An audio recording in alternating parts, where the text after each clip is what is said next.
This is a Pod Dealers Network podcast. What is TWS podcast, episode, whatever, who cares at this point? Bar. The rants of the vindicated. It's my podcast and I do what I want to. People, listen. Word, is it still live? It's not working for me, Rich. All right, we gonna keep going. I know I changed my voice at work. Bars on the radio. What is TWS podcast? Ready. I feel like the Neanderthal. Staring at my watch and I'm feeling so new school. Suicide attempts, how many tries to take? They ain't ready. Part of me regrets pushing you to the limit, cause you gotta be the best. Went from left for dead on the mausoleum floor to being celebrated on the Coliseum steps. No fear, I'm here to emancipate you. Be sure to stop and smell the sassafras on your way to master class. For all the times you prayed to God, hoping this too shall pass like Babe Ruth. 20 years still here, it's not a fad or a fetish. 40 bars in, now it's hopefully embedded. Any nigga want test, he gon' woefully regret it. I'm past the Tigolo, don't you ever fucking forget it, nigga.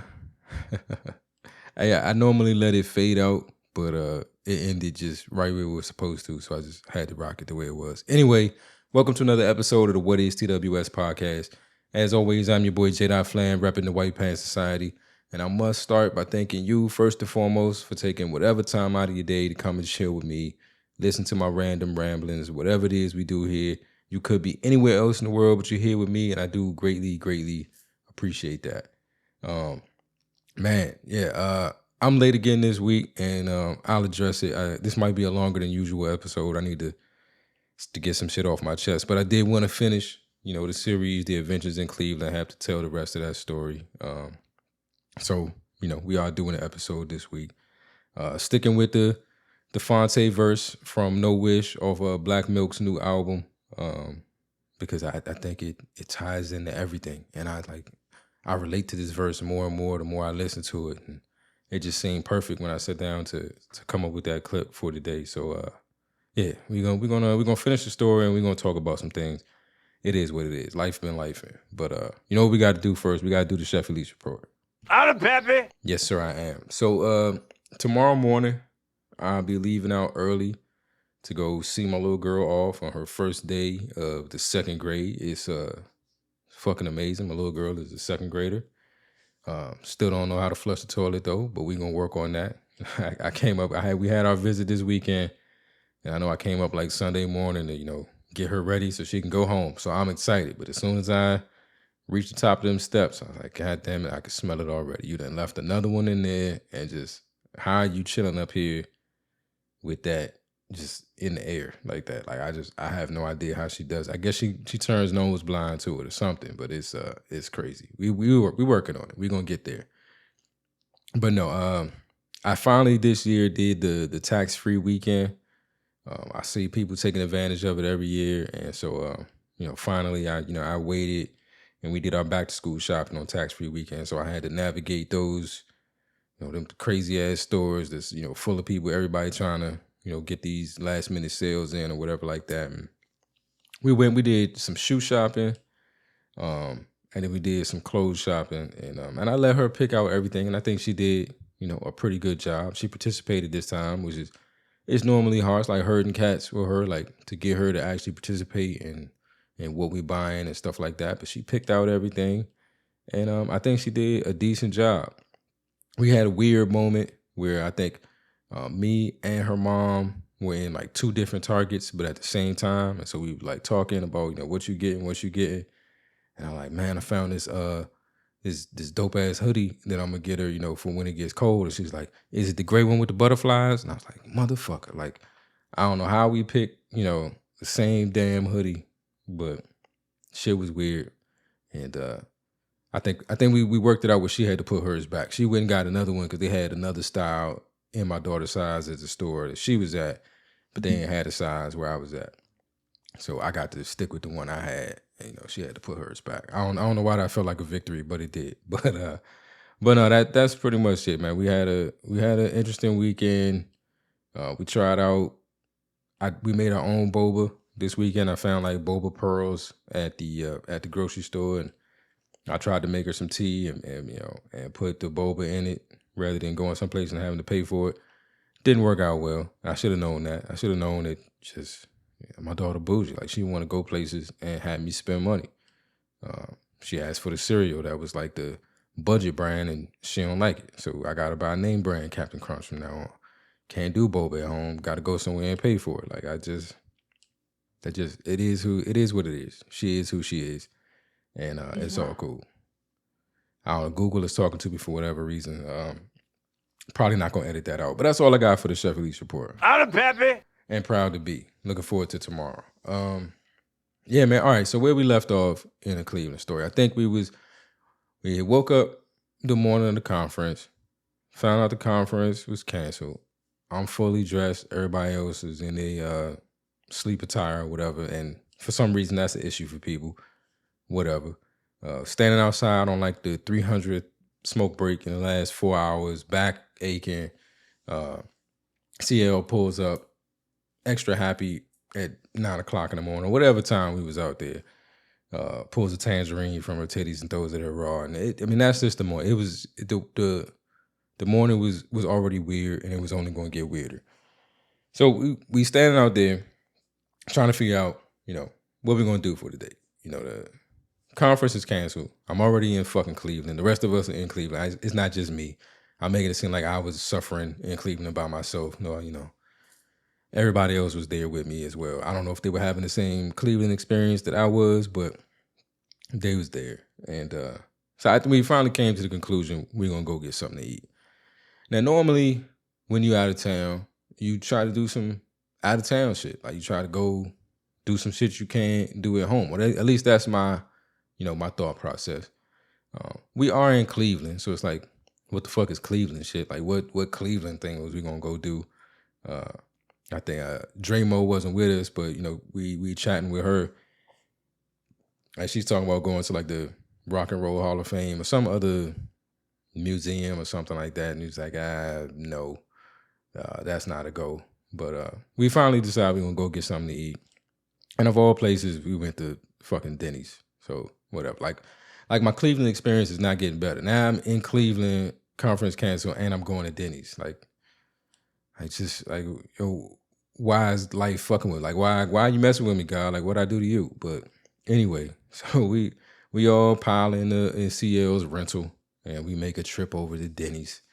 And I don't know, if I had to make a list of all the things I hate about raw sass, and it's a long list, but if I had to make a list, if you twisted my arm and just begged me to tell you what I don't like about the motherfucker, very high on that list would be the fact that he somehow has a way of saying outlandish shit to people, and they just believe it. Like, it just becomes fact. And so, and I, I'm being like, a little in my feelings, because I feel like it's usually some shit he says about me that somehow some people run with. I'm sure it happens to everybody, but I'm not everybody, and fuck y'all. I know it happens to me.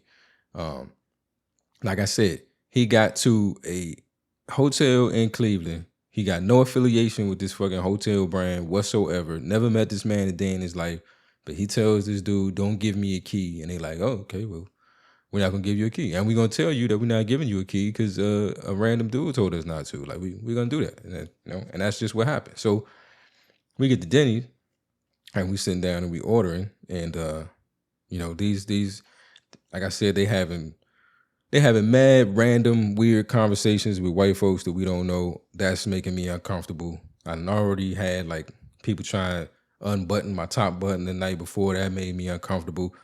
Fruit was pulled out from people's titties and thrown at folks. That makes me uncomfortable. So I'm a little on edge. I need a pick me up or something to kind of get me through this day. So I order a coffee. We ordering drinks. I think people was ordering like tea, and I don't even know what anybody else ordered. All I know is I ordered a coffee, and Raw Sass tells the waitress, this another random white person, he tells the waitress, oh yeah, and lemon for his coffee. Now, nowhere, any regular sane person would have known that, like, nah, you don't put lemon in coffee. Like, that's, I'm sure probably worked at Denny's her whole life. I feel like people that work at Denny's just have always worked at Denny's. Forgive me. Anyway, I'm sure she's been there for a minute, And never in however many years of Denny's experience that she has she ever had somebody ask for lemon in their coffee. I'm sure that's not a Cleveland thing. It's not a DC thing. It's not a Philly thing. It's not a thing. That's the thing. It's not a thing. It's not a, nobody does that shit. But this dude tells her, I want lemon in my coffee. She brings us the drinks. He's like, oh, you forgot the lemon. And she, for a hot second, was about to take a lemon away from the person that ordered tea and squeeze it into my fucking coffee. And I had to, and this was probably the third time I said to the lady, no, I don't want lemon. She's listening to somebody else tell her what I want in my drink. And it's outlandish. It don't make any fucking sense. And she's still going to run. But she was about to squeeze fucking lemon in my coffee because this dude just said to do it. And for some reason, like, people can't. I don't know what it is. They got like a superpower or something. I don't know what it is. But people just cannot not do what the fuck he says to do. Or they can't believe, you know what I'm saying? Like, we'll be on a podcast or something. He'll be like, man, Jared, how's all that kitty porn you watching going? And people like, oh, Flan, you watch kitty porn? Like, no, not just because he said it don't mean it's real. Like, you don't have to just run with whatever the fuck this nigga says. But somehow, whatever, I'm going off on a tangent. I'm in my feelings. So we order our stuff. Now, mind you, again, high on this list of things that I hate about Raw Sass. Because he said the first episode of this was a Raw Sass bashing episode. So I'm like, if I'm going to be accused of it, I might as well get my money's worth. So number one on the list would probably be, you know, like I said, him being able to convince people of dumb shit. Number two on my list would be the way that this dude pretends to have a culinary degree. And now we at Denny's and he like flossing his culinary degree stuff. Again, we at Denny's, people. Denny's. I think everybody's expectations should be set the moment we say we going to Denny's. You should not be expecting a fine dining experience. You probably should be expecting your order to get fucked up, something to be cold, something not to be right. Like, it's Denny's. That's where we at. And we at Denny's in Cleveland. You know what I'm saying? Just to reiterate that so everybody understands where we at. We at Denny's in Cleveland. So we ordering food, whatever. This dude orders like a chorizo omelet or something. I don't know what it was. It was something, it was an omelet, it had chorizo in it. It's probably not the name of it, but something along those lines. He's ordering some other things and they get to the toast and she's like, white or wheat? You know, you want white or wheat toast? Do you have sourdough? Motherfucker, this is Denny's. No, they don't have sourdough. She said white or wheat. If they had sourdough, she would have offered that as an option. Get your gourmet shit the fuck up out of here, dog. They don't have polenta or none of the other stuff that you want to order, my nigga. It's Denny's. Get the toast. Get white or wheat. That's what she offered you. So, anyway, then they bring us the food. This nigga, his omelet's not size, it's not the correct size. This looks like half an omelet. Where's the rest of my omelet? Like, my nigga, we in Denny's. We in Denny's. Like, though, like, whatever it is, just whatever. And I think at this point, I don't know, I think I had said I was paying. I think she asked earlier than that, you know, whether we was all on the same check or we was doing separate checks. And I was like, you know, I got it, you know, whatever. I'll take care of it. So it's like, you're not even paying for this at this point, dog. Just fucking roll with whatever it is. Don't get my coffee spit in because you got to complain about your chorizo omelet, which I don't understand why you ordered that at Denny's in the first place. But whatever. They bring them out a second omelet because, you know, the first omelet wasn't the correct size. They're like, all right, we'll give you another half an omelet or whatever. Like, this one, the chorizo isn't cooked to his liking. It's too mushy or whatever. I'm losing it at this point. I'm like, nigga, it is fucking Denny's. Eat it or don't eat it, my nigga. But we not gonna do this at Denny's in Cleveland, out of town. I don't know. I operate differently. Meanwhile, while this is happening, CL is letting everybody know that we are adult content creators. For whatever reason, she don't understand that that's not the way you say that to people. Like, we are podcasters, whatever. We are adults that create content. Adult content creators. Different vibe. It's like a family sitting behind us. It's a little boy that keeps, you know, peeking over the table because he probably hasn't seen these many, you know, black people complaining about food at a Denny's before. And, you know, but she's telling the waitress that we adult content creators. And at some point, I think the waitress got the hint that what she was trying to say was that, we were podcasters. We're in town for a convention. And so that gave the waitress, and this was again a theme of the weekend of just random conversations with random white people that was just making me uncomfortable randomly. But this is what happens when you open those doors. She told the waitress, we adult content creators, podcasters, she's like, oh, so, can y'all do me this favor and broadcast this on whatever it is? I don't even think she understands what a podcast is, but she was like, broadcast this. Apparently some dude had that morning had walked up on her porch and like stolen everything off her porch. Now, she started showing everybody a video. Apparently, I don't know if she had a Ring cam or she was just outside filming the nigga. I don't know. I don't participate in these random conversations with white folks. I don't know. I don't want to come across racist, but I just, if I don't know you and there's a history in this country of shit, it's like, let me get to know you first. I don't necessarily need to see a video of your porch and we just met. I just hand me my pancakes, don't squeeze lemon in my coffee, and walk the fuck off. Like that's how I would want the situation to go. I'm gonna pay you, I'm gonna tip you, and we can and that could be the end of the interaction. But not with these people. They have to have conversations with folks. And so now we watching the video of what they watching the video, because I refused to look at it. I wasn't participating in it. Of somebody stealing everything off her porch. And she starts going into the story about her daughter being pregnant. I don't know. At a certain point in my mind, it became, I doubt it was much on your porch. I don't think, whatever he stole, he stole a bag of dog food or something like that. That's, you saying he stole everything off your porch like you had a Fabergé egg or something out there. I doubt it was much of. He took the folding chair and the plant that was dying and the bag of dog food or whatever, and somehow you feel butthurt about it. He probably cleaned up your porch is what he did. You know what I'm saying? I doubt that he stole a bunch of stuff. He just removed the trash. And that's the same thing for you. That I know these are horrible thoughts, but that's how I'm feeling. I'm in Cleveland. The event that I came to Cleveland for got canceled. I'm not mad, but I'm in Cleveland and now I'm listening to a story from a random white lady who just tried to squeeze lemon in my coffee, talk about somebody stealing all the shit on her porch. Like this is the morning that I'm having.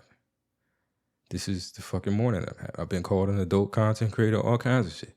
So anyway, we make it through the meal. Ross figures out some way to choke down this deplorable food from a Denny's, and we leave and we outside on another smoke break because that was par for the course. Like it is what it is. And so I'm also getting this. I'm noticing this that I don't know. I played that clip from Fonte, the No Wish verse. And he finishes it off with, I'm past the take a load, don't you ever fucking forget it.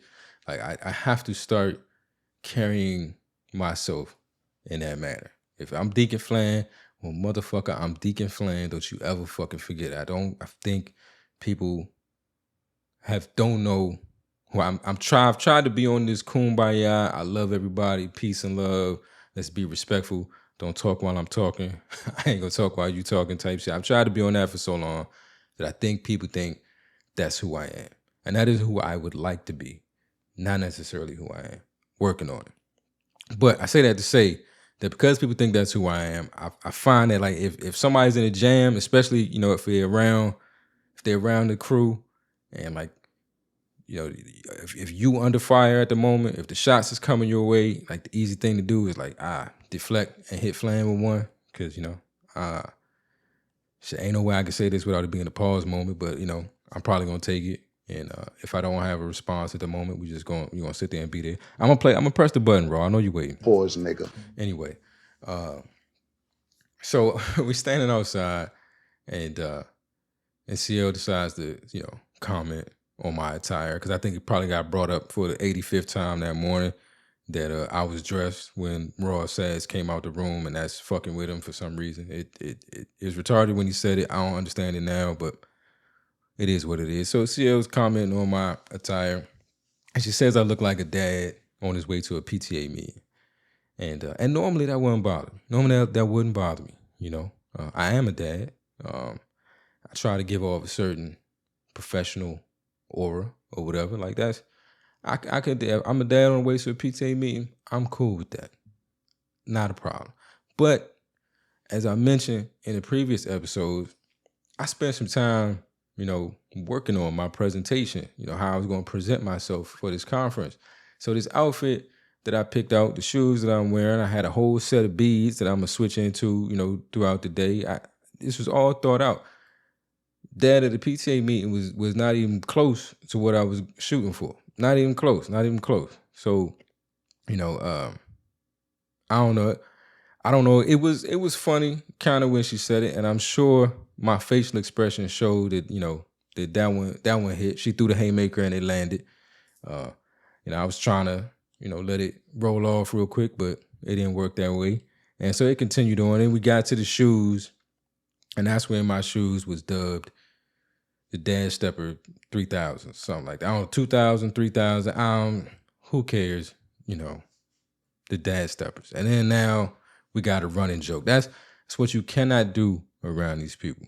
If you show a sign of weakness and they find a joke that lands, that joke is not going away anytime soon. So once the Dad Steppers came out and my shoes was dubbed the Dad Steppers, rest of the day. That's my day for the rest of it.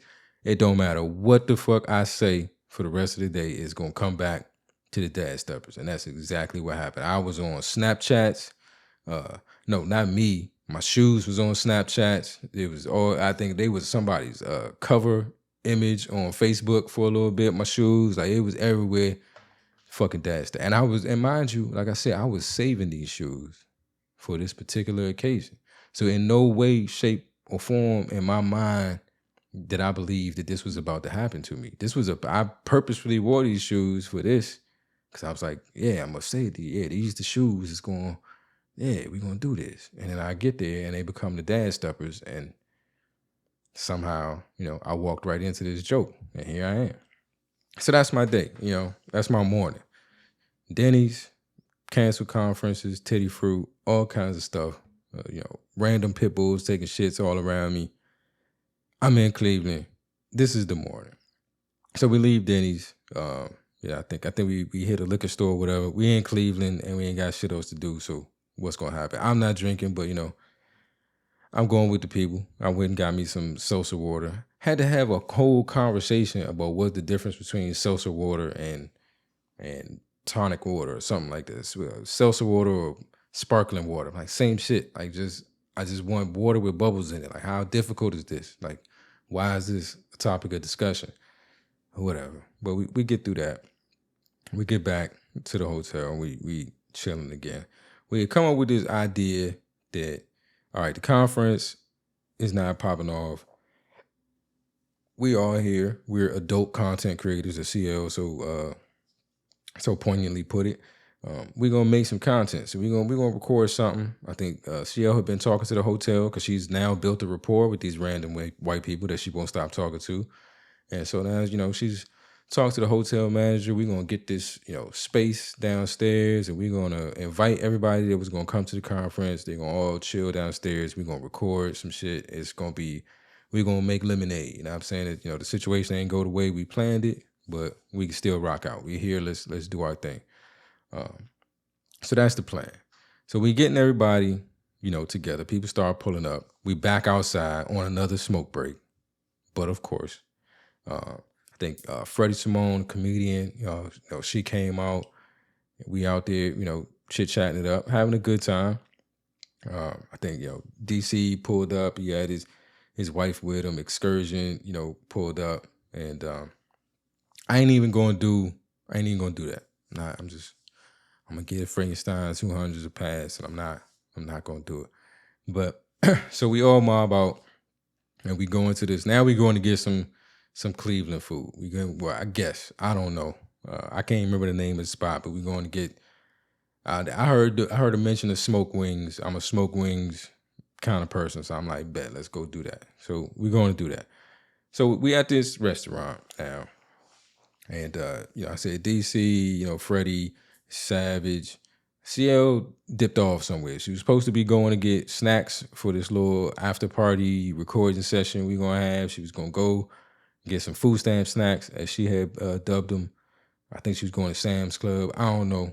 She dipped off. She's out of the picture.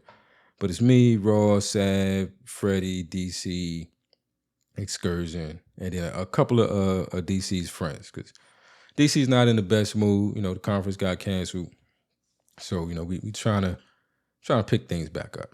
So we're in this restaurant, and we're doing an icebreaker. One of DC's friends decided, we don't know you niggas. We need to break the ice. We need to get to know everybody. So we're going around the room, going around the table, and just saying who you are, what you do, what your relationship is to DC, something embarrassing you know about him.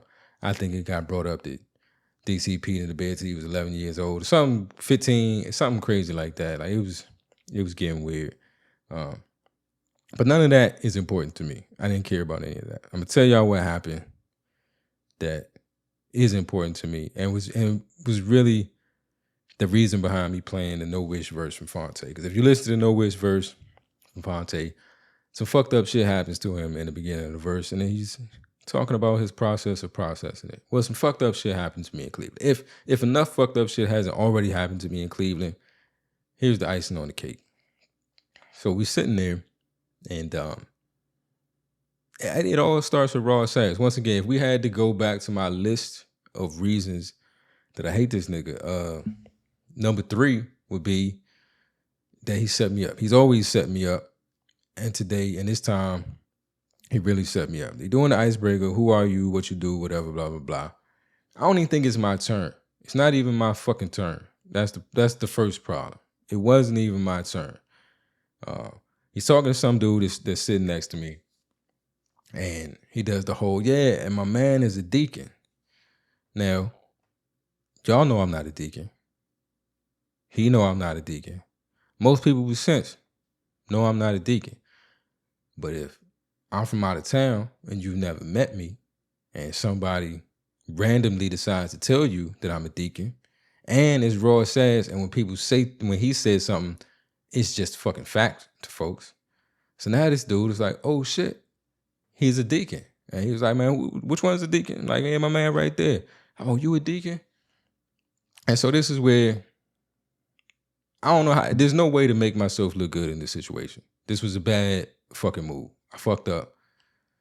Spidey senses wasn't working. I should have known, like, nah, son.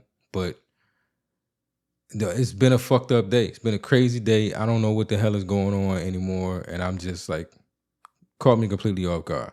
So Ross says, yeah, my man is a deacon. He's like, which one? Yeah, my man right there. He's like, oh, you a deacon? Let me see your hands. So my man puts his hands out, palms up in front of me as if, like, I didn't know what was about to happen. It looked like he wanted to play the slap game. When you put your hands on top of somebody else's hands and then you try to see if you can slap their hand before they can move it or something. I don't know. I don't know what's about to happen.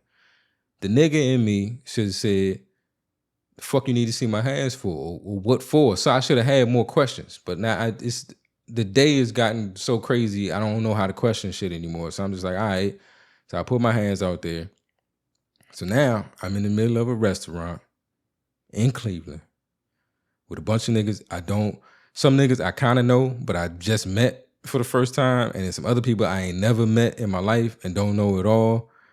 But I got my hands on top of another man's hands, and an uncomfortable amount of time passes where nothing happens. I'm just sitting with my hands on top of this other dude's hands. And he's looking at me. I think I'm looking at our hands because I'm trying to figure out what you about to do to my hands. This nigga's looking at me. Everybody else is looking at us. This is not a good situation. It's not a good situation. I don't even know how much time passed. Way too much. Way too motherfucking much time passed. Like, in this space of us being hand-to-hand. We're not holding hands, but we hand to hand. It's inappropriate on so many levels. And then after he lets go of my hand, he looks at me, he said, you gonna see me later tonight in your dreams. What the fuck is happening? What the fuck is happening? What just happened? It didn't get mentioned. I'm gonna say it now as if I realized it right then, but I ain't realized it till we got in the car later and Freddie said it. But the nigga violated me. Like, it's like, what did you do? Was this some sort of exchange of energy? What the fuck was this that you just did that you trying to tell me I'm gonna see you in my dreams, my nigga? Like, in my dreams? I'm supposed to close my eyes and there you are after you held my hands or something, like what? And everybody y'all just sat there and watched this shit. Now I'm mad because I'm like, y'all sat there and watched it. Like, nobody said nothing while this nigga was like, nobody. First of all, you set it up. Stop telling people I'm a deacon, but you told the nigga I'm a deacon. Now I'm in my defense. If the reason somebody wants to see your hands is because they think you a deacon, now I'm thinking this is some spiritual church thing. You know, they just call me a deacon. I don't go to church. I can't tell you last time I've been inside one. Maybe this is some shit that they do now. I don't know.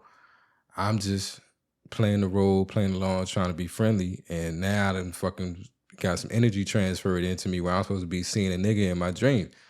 This is not cool. And it's happening to me while I'm in Cleveland. Like, it's just like, what did I do, Lord, to deserve this? I've been trying to be a good dude. I've been on my kumbaya shit for a long time. I haven't taken a sip of alcohol in 4 years, 4.5 years, almost 5. What did I do? I'm trying to be a good dad. What did I do for this to be my life? Why is this happening to me? So anyway, so that fucking happened. And while I'm still recovering from whatever experience I just had, we leave that spot. We go back to the hotel. We finally gonna do our whole recording thing. And sitting there, and shout out to CL, because we sat there and for 46 minutes straight did a whole 20 episode about her non-existent ass. And she rolled with it. She rolled with it. She fired back, trying to make jokes. She tried to deflect toward me a couple times, but at that point, I ain't even had to defend myself because it was like, nah, son, let's get back to that ass you don't got. Like, it was beautiful in that sense, and I appreciate y'all. But I saw it again where, like, somebody was under fire, and it was like, oh, but Flan and them dad steppers. Nah, fuck them dad steppers. Let's get back to that crease you left in the seat. Like, that's the kind of situation that we was on. But for 46 minutes, she rolled with it, and that's she took it like a G, you know. That's pretty dope. And we end up back outside on another smoke break. And again, now my back is aching again. And I'm having a good time. I'm enjoying being on my people, but I am ready for this shit to be over, like all the way over. But I forgot the one part. So yeah, while I'm still recovering from my whole spiritual experience in this restaurant, I'm leaving the hotel room to go downstairs for another one of these smoke breaks. And I hear my man Raw in the hallway talking to somebody. Should have known it was a random white person, but I don't know. Curiosity got the best of me. Instead of getting on the elevator, I'm like, let me go turn down here and see what's going on with my homie. So I turn the corner. Sure enough, Raw's talking to some random white lady in the hallway on the steps. She's showing him a video about, so the guy's talking about something faith-based or whatever. And, you know, as if, I walked right into it. I walked right into it. She's showing him the faith-based video, and he's like, "Oh yeah," and this is my friend, the deacon. He's been helping me get on the right path and get my life right and whatever. And she's like, "Oh," and now, you know, I'm supposed to be like, I guess, her best friend because she's a missionary and I'm a deacon, and now we both saving lives together. So now, and this nigga figure out a way to like finish the conversation he was having and walk off and leave me in mid conversation, pretending to be a deacon with this missionary lady that I don't know. And that went the way it went. I don't even know what else I said to her. I was just like, I'm trying to fix this nigga with her. I'm trying, you know, pray for me that the God gives me the words to get this evil out this mother. I don't know that. I'm gonna put a pause on that one. Pause, nigga. I don't know what I said to the lady, but again, another setup, and it was just the cherry on the top for my weekend in Cleveland. Eventually, I got out. I ain't even sleep that night. I had already planned. I knew I was going to Cleveland, so I'd already planned it. I got there after midnight on like Friday or Saturday morning, and I left at like 6 o'clock Sunday morning. So I might have been there 30 some odd hours, but you know, I planned to get in and out of Cleveland. So I didn't even go to sleep that night. I stayed up, got my bags packed, got out, got back on the plane. No more Ashley Larry stories, no more none of that. Pretty much made it home, you know, without any further incident.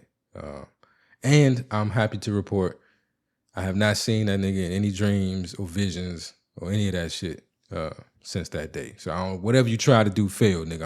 I'm still standing. I'm still strong. Yeah. Whatever. I hope that brought a tear to your eye, Raw Sass. I know you love the Antoine Fisher movie. Add that to that's the fifth thing on the top of my list of reasons why I hate you, because you like the Antoine Fisher movie. It don't make sense, but we just adding it to the list. It is what it is. But yeah, that was my adventure in Cleveland. Good time. Got to meet some people in person that I had never that I had spent a lot of time with, but just hadn't met physically in person, and it was cool because we all just mobbed up, and it was not, there was no introductory period. We didn't have to get to know each other. It was just like, oh, all right, you here, okay, oh, that's you, okay, all right, now what we doing? Like, it was just, we hung out like we always been hanging out or something. Like we do this every weekend, and that was very dope. So shout out to DC, shout out to Amron for bringing us all together. I know the conference didn't go the way anybody planned, but we wouldn't have been there if it hadn't have been for you guys, and I'm glad I was there. So shouts to y'all for that. I do appreciate it. I just want to say real quick before I get out of here, I know I've been a little off schedule with dropping episodes for the last couple of weeks, and I'm not gonna go too deep into it right now. I may do an episode about this, a bonus episode or something, just to talk about it, but I just want to say, because I need to say out loud in public, that I really have been struggling recently, and new job, things are stressful, and I think it's hitting me more now that I spend as much time as I do alone, because I'm dealing with a lot of these things. I'm having all these stresses at work, and then I come home and it's like I don't really have anybody to talk to about it, and I'm even starting. I'm trying to work through that, because I know I have people that would love to hear from me, that would love to get a phone call from me, even if it was for me to bitch about some shit. But that's just not it. That's not in my nature to do. Like I don't like being that person, and so that's a personal thing. That's on me. I'm not saying I don't have support or love around me. There's sometimes where I feel like that, like, man, does anybody care? And I know there are a lot of people that care. Like the list is extensive. I need to start appreciating those people and not taking advantage of them or using them. What's the positive word that I'm trying to come up with? But I need to utilize I don't know, something that don't sound negative.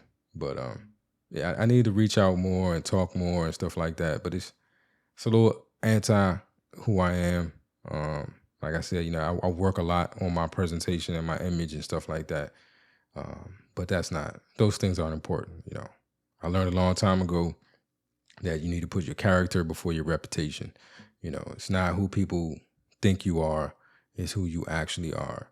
And that's important. And I need to stop worrying so much about my reputation and, and start focusing on my character and doing the things that keep me healthy and sane. But yeah, man, I'm just looking up, and I seem to be in conflict a lot.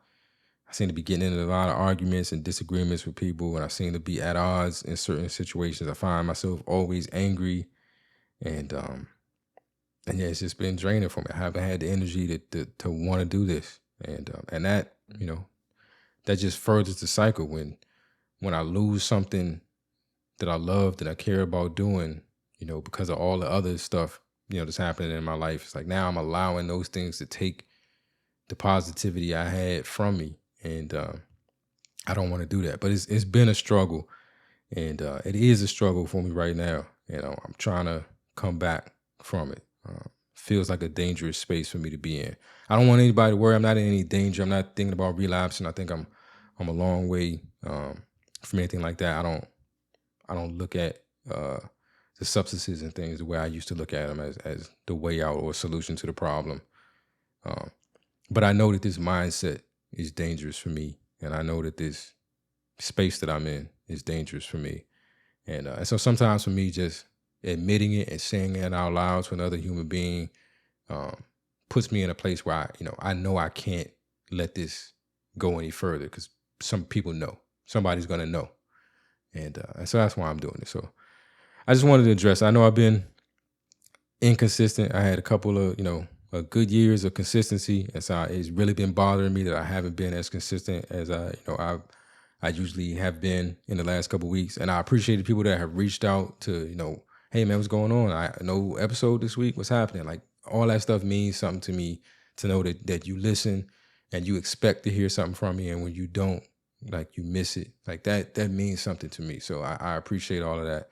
And I'm trying to get back on track. I do want to, real quick before we get out of here, shout out, let everybody know that the League of Kings podcast with myself, Willie from The Thing About Us, Big Brother from Big Brother Advice podcast, and Joe from Bold Talk by Joe. That show is coming. I think we got a launch date somewhere in September. I don't want to say when. We just had a conversation about it, and I feel like I'm gonna fuck it up if I try to say something right now. But we are recording.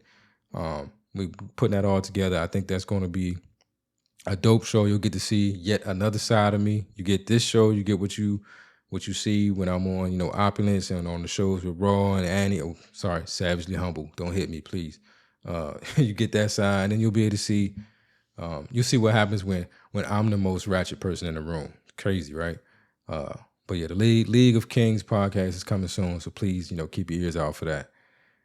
But with that being said, until we speak again, y'all be easy, be safe, be the light, and know this: if you know nothing else, keep your hands to yourself. And I love you. Holla. Last call for alcohol. Yeah. If this is it, like if this is the last joint, if this is the last hurrah, it's the last call for alcohol, baby.